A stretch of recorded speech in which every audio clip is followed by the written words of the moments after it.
اور جو کافر ہیں وہ کہتے ہیں کہ ہم نہ تو اس قرآن کو مانیں گے اور نہ ان کتابوں کو جو اس سے پہلے کی ہیں، اور کاش ان ظالموں کو تم اس وقت دیکھو جب یہ اپنے پروردگار کے سامنے کھڑے ہوں گے اور ایک دوسرے پر الزام دھر رہے ہوں گے۔ جو لوگ کمزور سمجھے جاتے تھے وہ بڑے لوگوں سے کہیں گے کہ اگر تم نہ ہوتے تو ہم ضرور ایمان لے آتے۔ جو لوگ بڑے بن بیٹھے تھے وہ کمزوروں سے کہیں گے کہ بھلا ہم نے تم کو ہدایت سے جب وہ تمہارے پاس آ چکی تھی روکا تھا؟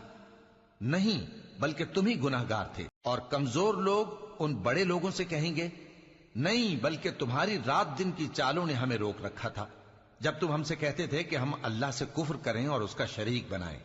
اور جب وہ عذاب کو دیکھیں گے تو دل میں پشیمان ہوں گے اور ہم کافروں کی گردنوں میں طوق ڈال دیں گے۔ بس جو اعمال وہ کرتے تھے انہی کا ان کو بدلہ ملے گا۔ اور ہم نے جس بستی میں بھی کوئی ڈرانے والا بھیجا تو وہاں کے خوشحال لوگوں نے